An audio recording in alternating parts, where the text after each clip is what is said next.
말씀입니다. 민수기 10장 11절에서 16절까지 제가 한 절 여러분들이 한 절 교독하시겠습니다. 11절 제가 읽습니다. 둘째 해 둘째 달 20날에 구름이 증거의 성막에서 떠오르매 이스라엘 자손이 시내의 광야에서 출발하여 자기 길을 가니 아람 광야에 구름이 머무르라. 이와 같이 그들이 여호와께서 모세에게 명령하신 것을 따라 행진하기를 시작하였는데 스스로 유다 자손의 진영의 율기에 속한 자들이 그들의 진영으로 행진하였으니 유다 군대는 아미나답의 아들 나슨이 이끌고 이사갈 자손 지파의 군대는 수알의 아들 느다넬이 이끌었고 스불론 자손 지파의 군대는 헬론의 아들 엘리압이 이끌었더라. 아멘. 반갑습니다.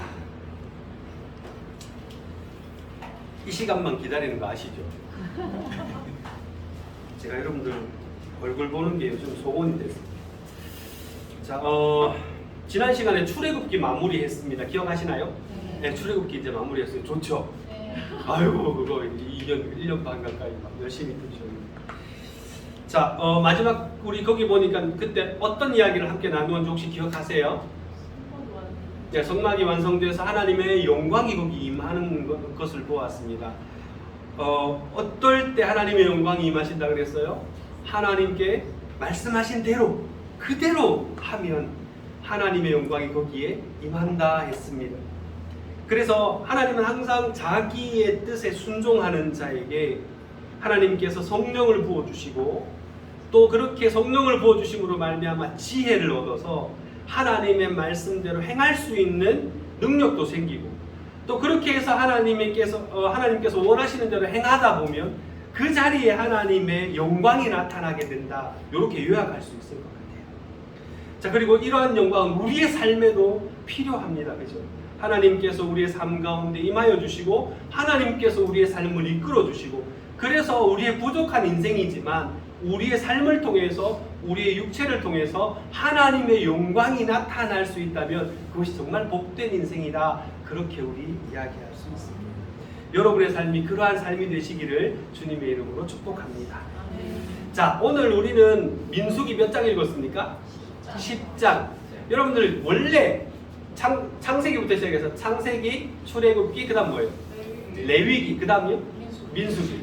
둘이 지금 하나 뛰어넘었어요. 뭘 뛰어넘었어요? 레위기 뛰어넘었어요. 레위기 왜 뛰어넘은지 혹시 아세요? 예? 복잡해서. 맞습니다. 복잡한 것도 맞습니다. 복잡한 게 맞아요. 왜 복잡한지는 아시죠? 예? 원래 레위기는요, 레위인들에 대한 기록이 아닙니다. 레위인들에 대한 또 내지는 레위인들이 해야 될 일에 대한 기록이 사실 별로 없어요. 전부 뭐에 대한 얘기인지 혹시 아십니까? 두 가지로 딱 나눠볼 수 있어요. 1장부터 7장까지는요, 전부 뭐가 나오냐면 유대인들이, 그러니까 이스라엘 백성들이 하나님께 올려드려야 될 5가지 중요한 제사가 있거든요. 그 제사의 내용을 아주 상세하게 번제는 어떻게 드리고 소제는 어떻게 드리고 이런 내용들이 쭉 나옵니다. 그 화목제는 어떻게 드리고 하는 것들이 쭉 나와요. 그 5가지 제사에 대한 이야기. 그리고 그 이후에는 뭐가 나오냐면 하나님의 백성이 하나님의 백성답게 거룩하게 살려면 어떻게 해야 되는지에 대한 아주 상세한 율법의 내용이 쭉 기록이 되어 있어요. 그래서 그걸 쭉 하나하나 다 살피다 보면 아까 말씀대로 복잡해요. 그래서 제가 지금 그 부분은 일단 뛰어넘고 민수기 10장 11절로 넘어왔는데 너무 많이 뛴 것 같지 않아요? 그래서 민수기 앞부분은 좀 간단하게 제가 요약을 좀 해드리고 레위기에 대한 얘기도 간단하게 지금 요약을 좀 해드렸는데 여러분 여기서 중요한 건 그거예요. 레위기에 있어서 제일 중요한 건 하나님이 하나님 백성에게 원하시는 건 뭐냐? 한마디로 얘기하면 뭐예요? 아까 제가 쭉 말씀드렸죠. 하나님을 닮아서 거룩해라는 거거든요. 레위기의 주제가 그거예요. 너희는 거룩해라. 왜? 내가 거룩하기 때문에. 요게 레위기서의 주제입니다. 그리고 그렇게 거룩해지기 위해서 여러분들 하나님께서 원하셨던 이스라엘 사회의 구조가 어떻게 되는지 혹시 아세요? 이것도 아주 비밀인데 제가 여러분들에게 이렇게 얘기해요. 이렇게 얘기하면 좀 너무 좀 그런 것 같아서 이제 용한 걸 가르쳐 드린 건 아니고 신약 서적에 다 나오고 그러니까 그냥 가르쳐 드리도록 할게요. 원래 있잖아요. 하나님께서 이스라엘 백성들에게 원하셨던 그 거룩함이라고 하는 것은요. 이 위계 질서가 있습니다. 그러니까 우리 보통 흔히 왜 위계 질서 하면 제일 위에 대통령이 있고 뭐 이런 식으로 이렇게 왜 뭐 회장님이 있고 사장님이 있고 부사장이 있고 뭐 이렇게 쭉 나오잖아요. 이렇게 평사원까지 피라미드 형태로 나오잖아요. 그 위계 질서라 그러죠. 거룩에도 하나님께서는 위계 질서가 있기를 원하셨어요. 그래서 하나님께서 제일 거룩하기를 원하셨던 사람은 누구일까요? 네? 누구요? 레위인보다 더 거룩하기를 원하셨던 사람들이 있어요. 제사장. 제사장 중에서도 꼭 진짜 흠없이 살았으면 좋겠다고 하나님께서 바라셨던 사람이 있어요. 누구요? 대제사장. 그래서 대제사장은요 1년에 한 번씩 하나님의 임재의 장소인 지성소로 들어가잖아요. 거기에서 만약 흠이 있으면 어떻게 돼요? 하나님이 치셔서 죽었어요. 그러니까 하나님은 거기 들어오는 그 대제사장만큼은 정말 거룩하기를 원하셨어요. 흠없이 거룩하게. 그리고 그 밑에 있는 제사장들도 거룩하기를 원하셨고요. 그들 밑에 있는 레위인도 거룩하기를 원하셨어요. 왜 그럴까요? 물론 하나님이 거룩하시기 때문에 이 사람들도 거룩해야 되는데 모두가 다 거룩하기를 원하셨는데 하나님께서 특별히 대제사장, 제사장, 레위인들이 거룩하기를 원하셨어요. 왜요? 백성들의 본이. 그렇죠. 백성들의 본이 되기를 원하셨어요. 백성들은 뭐 잘 모를 수 있잖아요. 백성들은 뭐 율법을 좀 착각할 수도 있고 백성들은 좀 뭐 이렇게 쉽게 움직일 수도 있고 막 그렇잖아요. 그죠? 그런데 하나님께서 자기를 섬기라고 하신 그 핵심에 있는 사람들은 거룩함의 모범이 되기를 원하셨어요. 그리고 그들이 많은 백성들에게 거룩함이 무엇인지를 가르치기를 원하셨는데 단순히 그냥 말로 입으로 지식으로 가르치기를 원하셨던 게 아니고 그들의 삶으로 거룩함을 살아내게 하심으로써 사람들이 그 거룩함을 눈으로 보고 배우도록 하시기 원하셨던 거예요. 그거를 다른 말로 거룩의 위계 질서라 그래요. 이 거룩의 위계 질서라고 하는 것은 보통 그렇잖아요. 뭐 예를 들어서 회장님이 있고 부회장님이 있고 사장님이 있고 부사장님이 있고 뭐 그 전무 상무 뭐 쭉 있고 그다음 평사원 있고 이렇잖아요. 그럼 보통 이런 위계 질서들은 어떤 거예요? 위에 있는 사람이 밑에 있는 사람을 명령하고 부리고 그죠? 움직이는 거잖아요. 그런데 거룩의 위계 질서는 그게 아니에요. 거룩의 위계 질서는요 제일 높은 사람이 모든 이들에게 다 모범이 되도록 섬기는 거예요. 자기의 삶으로 거룩함을 보여주도록 그렇게 하나님 먼저 부르시는 겁니다. 그래서 그들의 삶은요 철저하게 하나님 앞에 순종하는 삶이 되어야 했습니다. 그리고 그러한 책임이 그들에게 주어졌어요. 가정에도 마찬가지로 제가 지난번 여러 번 말씀드렸잖아요. 가정에서도 제일 거룩해야 될 사람이 누구예요? 가장. 가장이 제일 거룩해야 돼요. 가장이 하나님 말씀을 들어야 돼요. 왜? 그래야지만 자녀들에게 가족들에게 그 거룩함이 전달될 수 있고 보고 배울 수 있는 거예요. 저도 아이들을 많이 가르쳐주는데 아이들이 좀 뭐가 나 있어요. 그럼 대부분 누구 탓일까요? 부모 탓일 가능성이 정말 많습니다. 물론 중고등학생쯤 되면 얘네들이 뻗나가는 건 친구 탓일 경우도 되게 많이 있지만 아이들의 그 모든 말과 행동과 생각의 패턴들을 자세히 살펴보면 부모의 영향이 지대하다는 걸 우리가 알 수 있어요. 부모가 거룩하게 살고 부모가 정직하게 살고 부모가 하나님 앞에 순종하며 살면 자녀들도 그 영향을 받을 수밖에 없다는 거예요. 근데 부모가 교회는 다니는데 가식적이야. 맨날 교회 오면 막 엄청 거룩한 척 하는데 집에 가면 개차반이야. 그러면 애들은요 예수 믿는 걸 뭐라고 생각해요? 아 가식이구나. 기도 저 기도하는 꼴 보면 제가 꼴배기가 싫어. 기도 소리를 듣기가 싫어. 애들이 그렇거든요. 목사님 자녀들이 왜 시험 드는 줄 알아요? 여러분 목사 자녀가 안 되어서 잘 모르시죠? 목사 자녀가요 잘 앞자리 안 앉고 저 뒤에 앉아서 구실구실 하는 이유가 있어요. 집에 가면 우리 아버지가 영 아니거든. 근데 교회 오면 얼마나 사람들은 막 그래서 목사님 자녀들이 대부분 은혜를 잘 못 받아요. 여러분들 그만큼 어떤 하나님께서 책임을 맡기신 자들에게는요 거룩함을 요구하십니다. 그리고 우리 잘 보세요. 우리가 먼저 믿었죠. 앞으로 믿을 사람들이 많잖아요. 앞으로 믿을 사람들에게 우리가 거룩한 삶을 살 책임이 있어요. 우리가 하나님 앞에서 먼저 부르심을 받았다는 것은 우리가 먼저 거룩하게 살고 우리가 먼저 하나님 앞에서 깨끗하고 정직하게 살도록 하나님이 부르신 거예요. 그리고 그러한 삶을 통해서 거룩이 퍼져나가도록 하나님 만드신 거예요. 그리고 지금 이 구약시대의 제가 계속 그 레위기 얘기를 죄송한데 어떻게든 오늘 빨리 마치도록 할게요.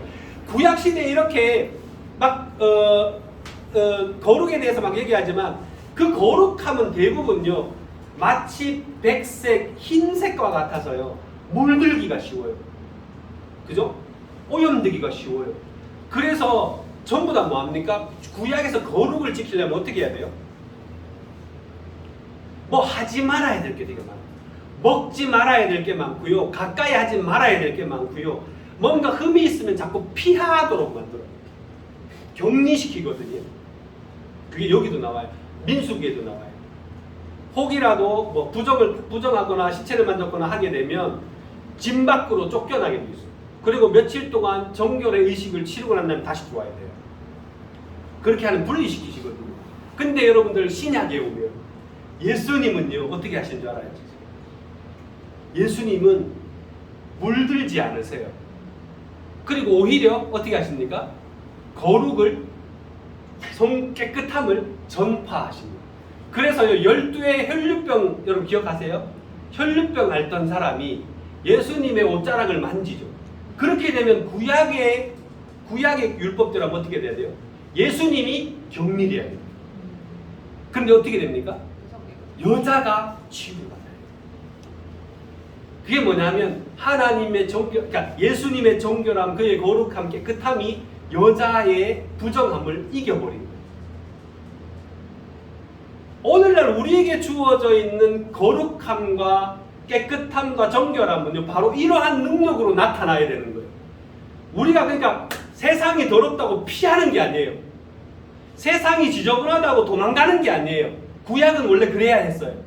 그런데 이제 신약이 되어서 신약 시대가 되어서 성령이 우리 안에 거하시고 하나님의 능력이 우리 안에 있기 때문에 이제는 그 거룩함이 내 안에서 오염되는 것이 아니라 내 밖으로 번져나가서 다른 사람을 거룩하게 만드는 도구로 쓰임받도록 하나님 우리를 부르셨다는 거예요. 그 능력이 우리의 삶 가운데 나타날 수 있습니다. 그러한 능력을 받으신 여러분 되시기를 주님의 이름으로 축복합니다. 그래서 우리는요 거룩한 삶을 살 뿐만 아니라 거룩함을 전파하는 사람들이 되어야 합니다. 악한 세상 속에서 악하게 사는 것을 선함으로 이겨낼 수 있는 사람. 자, 너무 길었죠? 자, 그다음 민수기 넘어갑니다. 자, 레위기 다 정리했어요. 레위기 끝났어요 이제. 레위기 다 끝났어요. 짧게 끝냈죠? 자, 민수기로 넘어갈게요. 자, 민수기는 여러분들 원래 무슨 뜻이에요? 민수기. 그죠? 백성 민자에 수할 때 아시죠? 네. 숫자 할 때 숫자고요. 그 다음에 기는 기록할 기자거든요. 그래서 백성의 수를 기록한 겁니다. 그게 민수기입니다. 네. 이걸 처음 하시는 분들도 있으시네요. 네. 민수기는 백성들의 수를 셈했다고 해서 민수기입니다. 그래서 민수기 1장과 26장에 보면 두 번이나 백성들의 수를 셉니다. 두 번을 세요. 첫 번째로 1장에 세고 26장에 세는데 목적이 달라요. 그건 나중에 제가 말씀을 또 드릴게요. 자, 그런데 히브리 성서는요 제목이 달라요. 히브리 성서는 그냥 민수기라고 하지 않습니다. 뭐라고 되어 있냐면 이거 뭐 모르셔도 되지만 베미드바르라고 하는 뭐 글로 되어 있는데 뜻만 아시면 돼요. 뜻이 뭐냐면 광야에서라는 뜻이에요. 그러므로 민수기는 뭐에 대한 기록이다? 이스라엘 백성들의 광야 생활에 대한 기록이에요. 그렇게 이해하시면 돼요. 그래서 제가 지금 시내산까지 출애굽기 했고 그 다음에 바로 이쪽으로 넘어온 이유가 바로 그 이유 때문에 광야 생활을 우리가 이제부터 살펴보게 될 거예요. 광야 생활. 그래서 이 이스라엘 백성들이 어떻게 광야 생활을 했는지에 대해서 우리가 하나하나 같이 살펴보면서 은혜를 나누게 될 겁니다. 자, 이거 머릿속에 딱 집어넣으시고 다음 시간에 물어봅니다. 복습할 거니까 꼭 기억해 놓으시기 바랍니다. 자, 그래서 이제 10장까지 오게 된 이유는 여기서 바로 출발하기 때문입니다. 광야로 이제 본격적으로 출발하기 때문입니다. 자, 곧 탈출한 지 얼마 되는 때에 출발하죠? 시내산에서 둘째 해 나오잖아요. 둘째 해, 둘째 달, 20날. 그게 뭐냐면요, 출애굽한 지 그만큼 됐다는 얘기예요. 출애굽한 지 그만큼 됐다. 여러분, 그러면 이스라엘 백성들이 시내산에 도착했던 건 얼마 만에 도착했는지 혹시 기억하세요? 하도 오래돼갖고, 그죠? 하도 오래돼갖고 기억이 안 나시죠? 이게 출애굽기 19장에 나오는 거거든요. 많이 됐어요. 출애굽기 19장에 보면 언제 도착하냐면 출애굽한 지 석 달 되던 달에 이렇게 나와요. 그러니까 2달 만에 도착한 거예요. 석 달째 되던 때에 도착했기 때문에. 이해되시나요? 그래서 석 달째 되는 날에 도착했고, 그 다음에 그 다음 해 둘째 달 20번째 날에 다시 출발했으니까 얼마 동안 있었던 거예요? 생각해 보세요. 얼마 동안 있었어요? 에? 아니죠. 석 달 만에 왔으니까 둘째 해 둘째 달이니까 1년 4개월하고 20일이거든요. 거기에 석 달을 빼보세요. 11개월 20일. 그러면 거의 1년을 그 밑에 있었던 겁니다. 자, 그러면 그 밑에 있었던 1년 동안 뭐 했습니까? 3개월 동안 왔다가 1년 동안 그 밑에서 머물렀어요. 1년 동안 뭐 했습니까? 제가 이거 다 말씀드렸어요. 상세하게 했잖아요, 우리 출애굽기. 이거 이렇게 하면 출애굽기 다시 해야 되잖아요. 네? 그렇죠. 중요한 거 하나 있죠. 성막을 만들었잖아요. 지난 시간에 했잖아요. 성막을 1년 동안 만들었어요. 하나님께서 명령하신 대로 그 만들기 쉽지 않았을 거 아니에요. 그걸 한 땀 한 땀 진짜 장인의 정성을 들여서 만들었어요. 또 하나는요, 우리 했잖아요. 언약을 맺었잖아요. 하나님 백성으로서의 언약을 맺었어요. 그 언약의 증거가 뭐예요? 십계명 돌파한, 그죠? 그 언약을 맺었어요. 그래서 이제 하나님은 영원히 이스라엘의 하나님이 되시고, 그죠? 이스라엘 백성은 하나님의 백성이 되는 거예요. 그죠? 그래서 이제 하나님이 자기 백성을 자기가 특별한 백성으로 온 우주가 다 하나님 거지만 너희들은 나에게 특별한 존재야 라고 하나님께서 택하셔서 이끌어 가시는 거잖아요. 그러니까 하나님 백성으로서의 언약을 맺은 거예요. 그 다음에 또 하나, 하나님 백성 됐어요. 그럼 뭐 해야 돼요? 에? 그렇죠. 교육을 받아요. 교육을 받아요. 무슨 교육? 율법 교육. 그래서 그 율법 교육을 상세하게 적고 있는 게 뭐냐면 아까 얘기했던 거룩하라 했던 레위기. 이렇게 이해하시면 돼요. 물론 그 앞에 뭐도 나와요? 그 앞에 보면 출애굽기에도 하나님께서 어떻게 하라는 얘기를 계속 하시거든요. 절기 얘기도 하시고, 우리 그때 다 배웠잖아요. 절기 얘기도 하시고, 뭐 여러 가지 이웃과의 관계 얘기도 하시고, 여러 가지를 얘기하시지만 구체적인 얘기들을 레위기에 많이 나옵니다. 자, 이렇게 세 가지 중요한 거 했다 그랬어요. 뭐요? 다시 정리할게요. 언약 맺었고, 율법 배웠고, 성막 만들었고. 그렇게 하는데 몇 년 걸렸다고요? 1년. 그렇게 이해하십니다. 자, 1년 동안 그렇게 했습니다. 이제 하나님의 백성으로서 기본적인 이제 어떤 일을 할 수 있는 그런 자격이 주어져 있는 거죠. 그리고 난 다음에 이제 출발을 하는데, 출발하기 전에요, 또 중요한 세 가지를 또 합니다. 출발하기 전에. 그게 민수기 1장부터 어디까지냐면 10장까지가 나와요. 세 가지를 중요한 걸 해요. 첫 번째가 뭐냐 하면요, 백성의 수를 세는 거예요. 아까 얘기했잖아요. 민수기 1장에 백성 수 센다. 왜 백성의 수를 세는지 아시겠어요? 군대를 조직하고. 네? 군대를. 와, 집사님 정말 예리하세요. 군대를 조직하는데 그 군대가 사실 따지고 보면 어떤 사람들이에요? 이스라엘 백성 전부입니다. 이스라엘 백성 전부가요, 몇 명 정도 돼요? 오늘 여기 계산을 보면 60만이 조금 넘어요. 그게 60만이라고 하는 숫자는 어디서 나오는 거냐면 아까 얘기했잖아요. 군대라고 말씀하셨잖아요. 그러니까 군인으로서 활동할 수 있는 남자들만 센 거예요. 여자들하고 노인들하고 아이들은 다 뺀 거예요. 그러면 전체적으로 한 몇 명 정도 될까요? 적게는 180만, 많게는 250만까지도 봐요. 그러면 여러분들 대구시 인구 정도 생각하시면 돼요. 그죠? 대구시 인구 정도. 지금요 신해산까지 올 동안에 어떻게 왔어요? 혹시 아세요? 그냥 다 알아서 왔어요. 가자 해갖고 하나님께서 구름기둥 불기둥으로 인도하시면 그거 따라 우 같이 갔어요. 그냥 여러분들 말이 250만 200, 뭐 180만이 여러분 180만이 한꺼번에 움직인다는 건 이건 상상을 초월하는 일이잖아요. 거의 뭐 메뚜기 떼 같지 않았어요? 주변에 있는 거 싹쓸이 하지 않았을까요? 근데 그 많은 인원을 하나님께서 매일 먹이시고 입히시거든요. 그 먹이실 때 뭘로 먹이셔요? 만나로 먹이셔요. 와, 이게 진짜 엄청난 사건이에요. 매일 아침마다. 여러분 아마 3일이라 했으면 난리 났을 겁니다. 그렇게 먹이셨어요.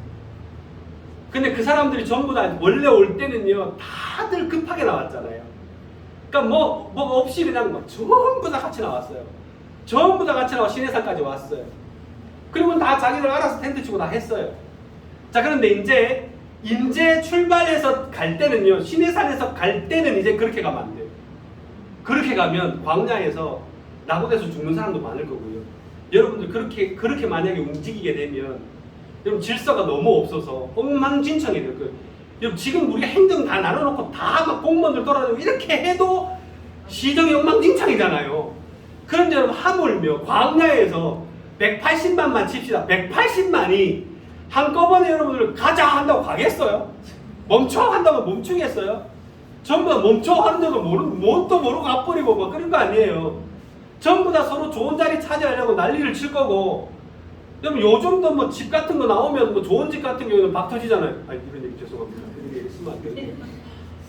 난리가 나잖아요. 그죠? 서로 좋은 자리, 서로 좋은 거 차지하기 위해서 난리잖아요. 근데 광야에서는 그런 정해진 자리가 없죠. 그러니까 사람들마다 뭐예요?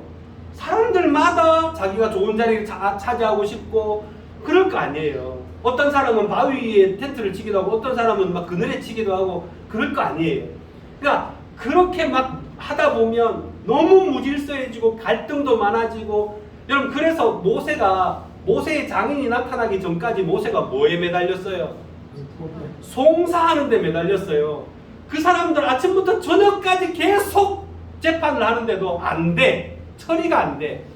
그래서 뭐라 합니까? 장인이 와서 야 그럼 네가 다 하려니까 안 되지. 전부 백성의 지도자들을 세워가지고 그 지도자들한테 다 맡기고 니는 꼭 필요한 것만 해라. 그렇게 해서 조직을 짜주잖아요. 그 왜 그렇게 했어요? 전부 그런 것 때문에 하는 거예요. 물을 마실 때 예를 들어서 샘 터졌다 칩시다. 여러분 180만이 한꺼번에 모여갖고 야 하고 막 머리끈이 잡아 당기고 한다 칩시다. 그거 어떻게 하겠어요? 엉망진창일 거 아니에요. 그죠? 뭐 옆에서 좀 참아라 야야 조금 있어도 어차피 물은 나올 기다 좀 참아라. 참을 수 있겠어요? 우리 집 아는 지금 좀 울고 있는데 힘들죠. 그러니까 그런 삶을 살았던 거예요 지금까지.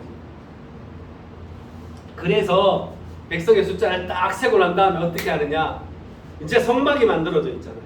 성막이 만들어져 있으니까 그때부터 뭐냐면 이제는 진을 짭니다. 진을 짜요. 그걸 한 이유가 제대로 움직이고 제대로 멈추고 그렇게 질서 있게 뭐든지 하려고 계수를 하는 거예요. 그렇게 계수를 해서 여러분 계수를 하면 어떻게 돼요? 이제 지파별로 다 계수를 합니다. 지파별로. 몇 지파입니까? 12지파. 실제로는 몇 지파죠? 13지파. 왜 13지파죠? 그렇죠. 레위 지파가 빠지고 요셉 지파가 두 개로 쪼개졌어요. 에브라임과 므낫세. 자, 그렇게 해서 13지파인데 12지파입니다. 그래서 그렇게 다 세고 난 다음에 어떻게 하냐면 제일 중앙에 뭐가 있어요? 성막이 있습니다. 그 성막 주변에 누가 있습니까? 레위 지파가 있습니다. 레위 지파가 세 가문으로 나뉘거든요. 고핫, 무라리 가문 이렇게 나뉘어요. 그 가문별로 여러분들 맡은 바가 있어서 그 성막 주위에 그 사람들이 수천 명, 한 10,000명 이상 되는 사람들이 그 주변에 먼저 포진을 합니다. 그래서 하나님의 성막을 섬길 때에 제사장들하고 그 사람들이 가서 섬기고 자기 장막으로 돌아오고 이렇게 되는 거예요. 그리고 난 다음에 그 외곽 부분에 이제 각 지파들이 배치를 하게 되는데 제일 먼저 동쪽에 이제 뭐 하냐면 유다 지파, 이사갈 지파, 스불론 지파, 오늘 여러분들 읽었던 거기에 나오는 지파들이에요. 그 지파들이 어디에 배치된 사람들이냐면 동쪽에, 해 뜨는 쪽에 배치된 지파들입니다. 그리고 남쪽을 가면 남쪽에는 루벤, 시므온, 갓 지파가, 그리고 서쪽에는 에브라임, 므낫세, 베냐민 지파가, 마지막으로 제일 마지막이 북쪽인데 북쪽에는 단, 아셀, 납달리 지파가, 세 지파가 배치가 됩니다. 그래서 성막을 중심으로 해서 셋 이렇게 배치가 되어 있어요. 그렇게 성막을 둘러싸고 성막을 보호하는 형태로 되어 있습니다. 자, 이렇게 해서 이제 자리를 정해준 거죠. 자리를 정해주었습니다. 자, 이렇게 해서 숫자를 먼저 셌고요. 자, 그 다음에 뭐 했냐? 두 번째로 한 게 뭐냐면 이제 이 숫자 센 게 제가 정확하게는 모르겠지만 2월달 초하루에 셌어요. 2월달 초하루. 그러니까 출발하기 20일 전에 했어요. 근데 시기적으로 보면 요거보다 더 앞서서 한 게 하나 있어요. 그 뭐냐면 6월절을 지키고 6월절을 지킵니다. 마지막 출발하기 전에. 그래서 1월 14일이 6월절이거든요. 이 유대력으로 따지면. 그래서 1월 14일에 먼저 6월절을 제대로 지킵니다. 6월절을 제대로 지켜요. 그렇게 해서 여러분 왜 출발하기 전에 6월절을 먼저 지키겠어요? 생각해보세요. 6월절이 원래 뭐 하는 날입니까? 그렇죠. 출애굽, 하나님의 구원을 기념하는 날이에요. 그렇게 해서 하나님이 어떻게 자기들을 구원하셨는지를 기억하는 날입니다. 그래서 그날에는 뭘 먹어요? 무교병을 먹고 허리에 띠를 띠고 신발을 신고 지팡이를 짚고 먹어요. 그리고 급하게 먹습니다. 왜 그렇게 급하게 먹으라고 하죠? 아니 뭐 뻔히 가만히 있어도 되는데 왜 급하게 먹으라고? 지팡이 짚고? 빨리 나가야 돼. 그렇죠. 그만큼 그날에 급박했던 거예요. 그 급박한 것을 기억하는 거예요. 그리고 양을 잡죠. 왜 잡아요? 그렇죠. 물지방에 바르고 인방에 바르고 해서 하나님께서 6월 죽음의 사자가 넘어간 것을 기념하는 거죠. 그래서 우리는 구원받은 거야. 그래서 우리 장자는 살아있는 거야. 이걸 기억하는 거예요. 이게 뭡니까? 그러니까 둘째 해니까 이게 뭐예요? 첫 번째 6월절이었어요. 첫 번째 6월절. 자, 이렇게 해서 이제 하나님의 구원의 은혜와 동시에 뭡니까? 우리가 하나님의 그런 큰 은혜를 받았기 때문에 하나님의 말씀과 뜻에 순종해야 되는 존재다 라고 하는 것을 다시 한번 확인했을 거예요. 그걸 통해서. 그리고 난 다음에 뭐 한 거예요? 계수해서 쪼갰어요. 그러니까 사람들이 다 말 잘 들었겠죠? 그죠? 말 잘 들었을 거예요. 그리고 난 다음에 마지막으로 또 한 게 뭐냐 하면 오늘 10장 1절부터 10절까지 나오는 말씀. 거기에 뭐가 나오냐 하면 납파를 만들어요. 은납파를 2개 만듭니다.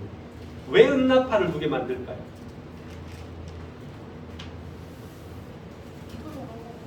그렇죠. 맞아요. 백성들에게 움직여라고 하는 걸 일일이 다 가르쳐 주려면 180만 원 가가호호 찾아가서 얘기를 할 수가 없어요. 그죠? 그래서 나파를 불어서 하나님께서 그들을 준비시키시는 거예요. 그래서 은나파를 하나님 2개를 만들게 하십니다. 그래서 소리에 따라 다 달라요. 한 번 불면 백성들이 다 일어나게 되고, 그러니까 백성들이 회막 앞에 모이게 되고, 그러니까 두 번을 불면, 2개를 불면, 그러니까 천부장들이 다 모이게 돼요. 백성의 지도자들이 다 모이게 됐어요. 그래서 그 2번 불면 백성의 지도자들이 다 모여서 하나님의 명령을 전달받고 또 각 지파에 가서 또 이렇게 얘기하고, 자기가 맡은 사람들에게. 그 다음에 크게 한 번을 불면, 그러니까 작게 불었겠죠. 아까 그거는. 크게 한 번을 불면 동쪽에 있던 유다 지파를 비롯한 세 지파가 먼저 일어나서 출발. 두 번을 크게 불면 남쪽에 있었던 세 지파가 일어나서 출발. 이런 식으로 그 나팔이 전부 뭐예요? 백성을 움직이는 기호가 됩니다. 신호가 돼요. 그렇게 해서 움직이고요. 그 다음에 또 하나님께서 나팔을 언제 부르냐면 전쟁할 때, 공격할 때 빵 하고 불고 공격하는 거예요. 그런 거 하도록 하나님께서 만드셨어요.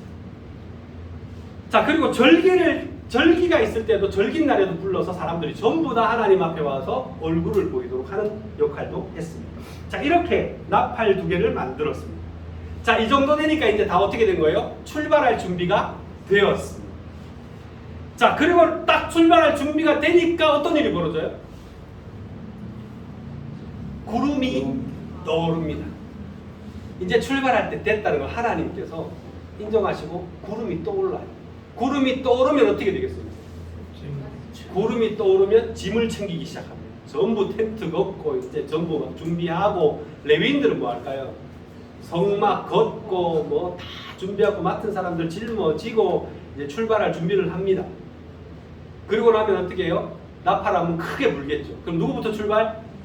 유대 지파들부터, 유다 지파부터 출발 해서 쭉 가고, 그 유다 지파의 뒤를 따라서 누가 가냐면 성막을 짊어지고 있는 제사장들, 레위인들이 출발합니다. 그리고 난 다음에 또 나팔을 크게 불면 그러면 이제 남쪽의 지파들이 세 지파에 일어나서 출발. 그리고 난 다음에 그 뒤에 또 누가 따라가냐면 성정의 기명들을 든, 그러니까 각종 뭐 그릇이라는 이런 게 있잖아요. 그런 것들을 든 사람들이 출발. 그 다음에 또 나팔을 불면 이제 세 번째 서쪽에 있던 사람들이 출발. 마지막으로 북쪽에 있던 사람들이 출발. 이렇게 되는 거예요. 그렇게 해서 출발해서 나갑니다. 자, 그렇게 해서 출발해서 나가서 거기 보니까 무슨 길을 갔다 그랬어요? 자기 길을 갔다 그랬죠. 자기 길인데 여러분 자세히 보세요. 자기 길이 사실은 누구의 길이에요? 하나님의 길. 하나님이 인도하시는 대로 가는 게 누구 길이에요? 자기 길이. 우리가 알아야 돼요. 내 길은 내가 만드는 거야, 내가 마음대로 가는 거야, 이게 아니에요. 하나님의 백성은요, 자기 길을 가는데 그 자기 길이 누구 길이냐면 하나님이 인도하시는 길이 자기 길이에요. 하나님이 인도하시지 않는 길로 가면 뭐가 되는 거예요? 낙오자가 되는 거예요. 여러분, 우리 그런 얘기 많이, 인생의 낙오자가 되지 마라, 이런 얘기 자주 하죠. 우리는 낙오자가 되지 말아야 됩니다. 하나님 백성으로서. 그럼 낙오자가 되지 않으려면 어떻게 돼요? 자기 길을 가야죠. 그 자기 길은 어떻게 가는 거예요? 하나님이 인도하시는 대로 가는 길이 자기 길이고, 그렇게 가야 제대로 가는 길이에요. 그렇지 않으면 뭐가 돼요? 낙오가 돼요. 자, 그 다음에 계속 읽어봅시다. 자, 자기 길을 가더니 어디에까지 갔어요? 바란 광야에까지 가서 구름이 다시 멈추었습니다. 그럼 어떻게 합니까? 예, 다시 성막 치고, 그 다음에 짐 풀고, 텐트 치고 이제 이렇게 되는 거죠. 자, 그런데 여러분들 여기까지 가는데 얼마 걸린지 아세요? 저 뒤에 보시면 3일입니다. 그럼 3일 동안 잠도 안 자고 갔을까요? 큰일 났다, 그죠? 짐 싸갖고 3일 동안 잠도 안 자고 거기까지 와서 이제 짐 풀고 3일 죽겠다 하니까 하나님 멈춰갖고 짐 풀고 이랬을까요? 그게 아닙니다. 그렇게 가지 않았어요. 여러분들 거기에 자세히 보시면요, 33절에 보시면 성경책 혹시 피셨어요? 33절을 보면 어떻게 되어 있어요? 그들이 여호와의 산에서 떠나 3일 길을 갈 때, 그렇게 되어 있죠. 3일을 갔어요. 3일 갈 때 어떻게 해요? 여호와의 언약궤가 그 3일 길에 앞서가면, 그러니까 제일 먼저는 언약궤부터 간대요, 그죠? 언약궤가 가서 이끌어가고, 그 앞에는 뭐가 있어요? 구름기둥과 불기둥이 있습니다, 그죠?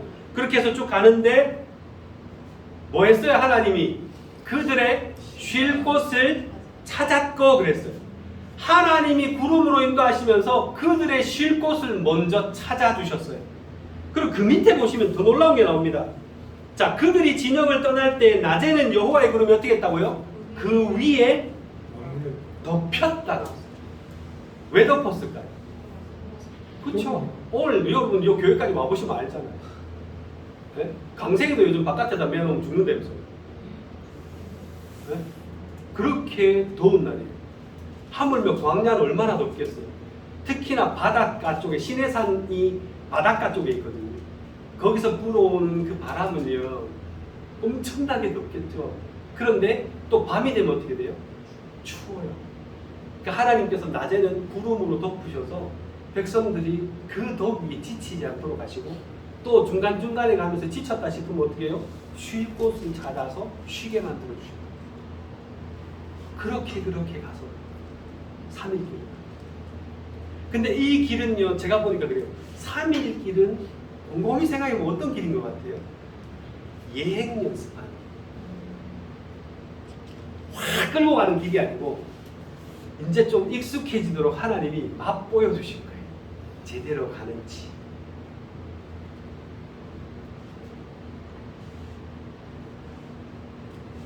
자, 그렇게 해서 구름이 거기 머물렀, 바람 광야에 머물렀기 때문에 백성들도 이제 거기에다가 뭐예요? 진을 치고 다시 동쪽에는 누구 서쪽에는 누구 이렇게 쭉 진을 쳐서 이제 머무르게 되는 겁니다. 아마 좀 한참을 머물렀던 것 같아요. 자, 여러분, 그런데 제가 오늘 이 말씀을 통해서 우리가 함께 나누고자 하는 말은 그겁니다.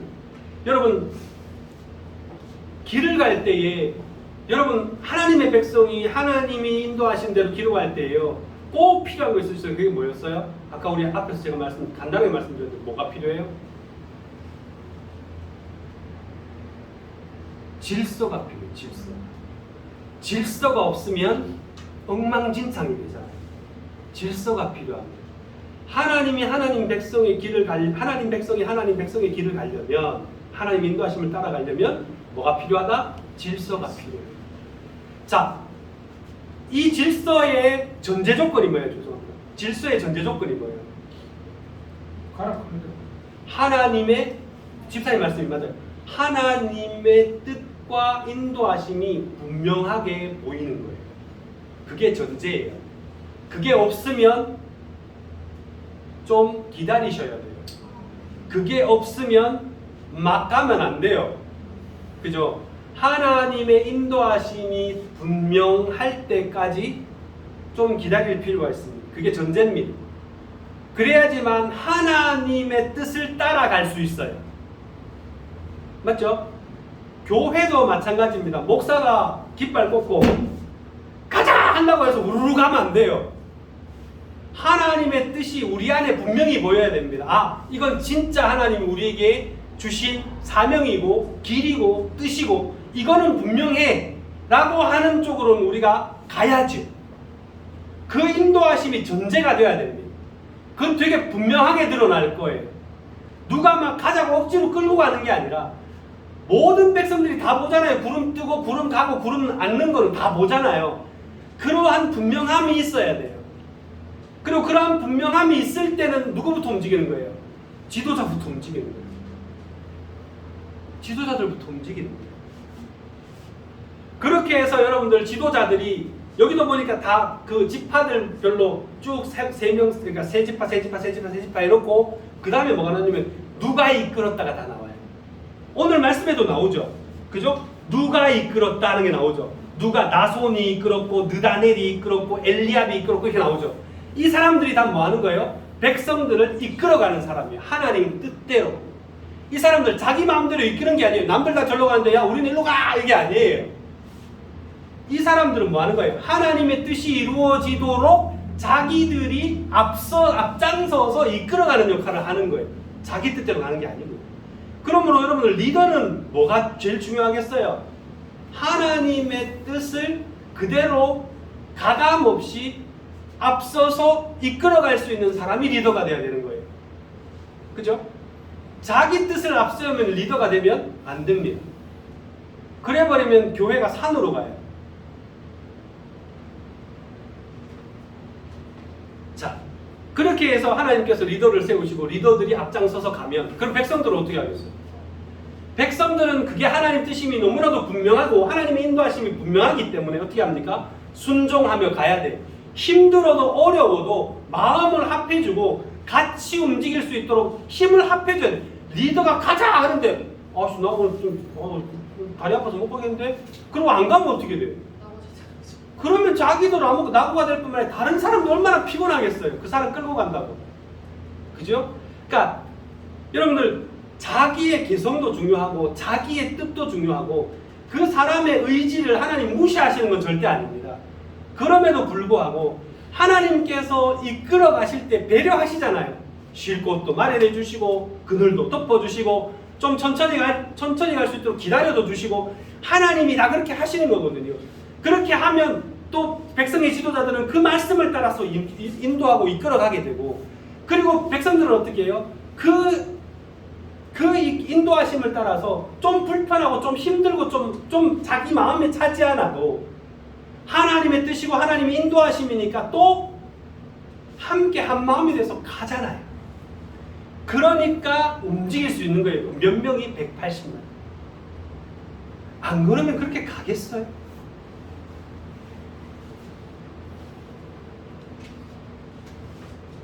여러분 물론 제가 지금 하고 있는 말이요.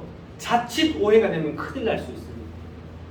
자칫 오해하면 전체주의적 사고로 이상하게 바뀔 수 있어요. 예를 들어서 우리가 다 결정했는데 한 사람이 안 됩니다 했어요. 그러면 어떻게 해요? 무시해버리거나 아니면 야, 니 자꾸 그렇게 하면 니 쫓아내본다. 배제시키거나. 여러분 하나님의 뜻 그러라고 있는 게 아니에요. 여러분 전체적 그게 뭐예요? 그게 공산주의고 그게 여러분 나치고 여러분 그게 여러분 잘못된 일본의 군국주의가 그랬어요. 여러분 그 잘못된 겁니다. 그런 걸 원하시는 게 아니에요. 하나님께서. 하나님이 원하시는 건요 모두가 다 기꺼이 하나님의 뜻임을 인정하고 따라오는 거예요. 자기가 희생하고 자기가 자기의 여러분들 그걸 버리고 따라오게 만드시는 거예요. 그걸 원하시는 거지 무슨 북한의 공산주의처럼 뭐 하나 잘못했다고 총사지기 부고 이런 게 아니라는 거예요. 여러분 교회도요 자칫 잘못하면 그렇게 될 수 있어요. 목사의 말을 안 따라온다고 왕따시키고 그런 교회들이 생각보다 많습니다. 근데 그런 게 아닙니다. 모두가 다 하나님의 뜻임을 인정하고 하나님의 뜻이기 때문에 따라오는 거지 목사가 끈다고 따라오는 게 아니에요. 여러분 착각하시면 안 돼요. 물론 목사가 하나님의 뜻을 가장 잘 알 수는 있습니다. 그리고 성도들이 잘못하게 되면 목사가 반대할 수 있어요. 그러시면 안 됩니다. 하나님 뜻은 그게 아니에요. 말씀 보세요. 그거 아니에요. 라고 말할 수 있어야 되고 말해야 합니다. 그건 맞죠? 그죠? 그러나 여러분 그렇다고 해서 목사가 무조건 이거 해! 한다고 해서 무조건 그걸 하는 게 진짜 그러면 교회를 위한 거고 하나님 영광을 위한 거냐? 그런 것도 아니에요. 목사는 뭐 해야 돼요? 누구보다도 하나님의 인도하심에 예민하고 분별의 영을 갖추고 있어야 되고 하나님의 뜻이라는 것을 온 성도들과 함께 공유할 수 있어야 되는 게 목사입니다. 그리고 그렇게 공유되고 하나님의 뜻이 인정이 될 때에 끌고 갈 수 있는 거예요. 그냥 내가 하고 싶은 거 하는 게 목사가 아닙니다. 내가 하고 싶다고 막 하는 게 아니에요. 하나님의 뜻이기 때문에 하는 거예요. 그리고 그렇게 하나님 뜻일 때만 여러분들 순종하시는 거예요. 여러분이 아무리 생각해도 이건 하나님 뜻이 아니야. 그러면 목사님께라도 가서 말씀하셔야 돼요. 목사님, 제가 기도를 많이 해봤는데 이건 진짜 하나님 뜻은 아닌 것 같아요. 라고 말씀하실 수 있어야 돼요. 또 목사는 그걸 들을 수 있어야 돼요. 왜냐하면 내 안에 있는 성령이 여러분 안에도 계세요. 나는 잘못된 판단을 할 수 있어요. 근데 여러분 안에 있는 성령께서 그것을 가르쳐 주시고 여러분을 움직이실 때도 있어요. 그럼 목사도 거기에 순종할 수 있어야 돼요. 왜? 그게 하나의 뜻이라. 제가 너무 목사만 얘기해서 죄송합니다. 다른 분들도 다 마찬가지입니다. 목사가 그만큼 순종한다면 다른 성도님들은 당연히 그래야겠죠. 이해가 되시나요? 당연히 그래야겠죠. 그래서 교회는요 하나님의 뜻 안에서 하나가 되는 거예요. 오직 하나님의 뜻과 하나님의 인도하심만 따라가야 돼요. 그게 진짜 교회입니다. 만약 하나님의 뜻이 분명한데도 불구하고 내 생각과 내 개성과 내 자유를 고집하면 그것은 개인에게도 공동체에도 유익이 되지 않고 해가 될 겁니다. 자, 이제 결론을 내리겠습니다.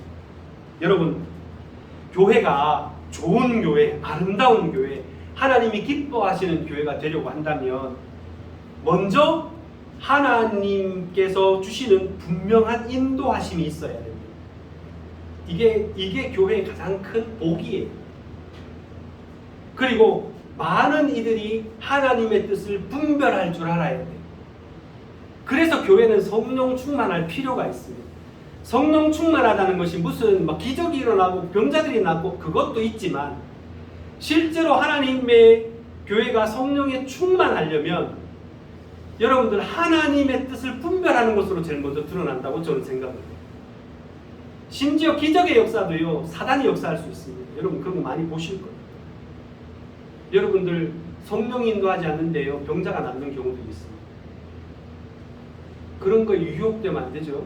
하나님의 뜻이 분별되고, 그리고 하나님께서 세우신 리더들을 중심으로 해서 마음을 함께하면서 자기가 맡은 자리에서 기꺼이 그 하나님의 뜻에 협력하고 움직이는 사람들이 필요합니다. 이 모든 것이 다 아름답게 이루어질 때 우리는 소위 말하는 좋은 교회, 아름다운 교회, 하나님이 기뻐하시는 교회가 될 수 있는 겁니다. 하나님께서 우리 교회를 세우셨습니다. 제가 짝대기 꽂고 한 적도 없고 여러분들이 짝대기 꽂고 한 적도 없습니다. 여러분들은 저 목사님께서 맡아주시면 하나님 뜻인 줄 알고 열심히 예배드리고 하겠습니다 했고, 저도 마찬가지였습니다. 정말로 하나님께서 내게 이 사명을 맡기시면 나는 이 사명 내 목숨 걸고 지키겠다고 해서 저도 그렇게 따라온 겁니다. 하나님 뜻에 따라 따라온 겁니다. 뭐 여러분들이 저를 세우고 아닙니다. 여러분들이 저를 세우신 것은 하나님 뜻이었기 때문에 세운 거지, 여러분들이 백날 저희 집 앞에 와서 진을 쳐도 제가 안 하면 안 합니다. 그게 하나님 뜻이 아니라면 제가 왜 하겠어요? 하나님 뜻이니까 하는 거죠. 여러분, 하나님이 우리 교회를 세우셨습니다. 광야를 걸어가던 이스라엘 공동체와 같이 질서 있는 교회, 모두가 하나님의 뜻을 분별하고 자기의 뜻을 고집하지 않고 하나님의 뜻을 따라서 모두가 자기 맡은 자리에서 기꺼이 한 마음으로 협력하는 교회, 저는 우리 교회가 그런 교회가 되기를 꿈꿉니다. 여러분, 우리 모두가 하나님을 중심으로 해서 그러한 교회를 만들어 가는데 여러분 각자가 동참해 주시기를, 그래서 하나님의 뜻이 우리 가운데서 이루어지고 하나님의 영광이 나타나고 하나님께서 주시는 복을 받아 누리는 그런 풍성한 교회가 되기를 주님의 이름으로 축복합니다. 우리가 참 기도합니다.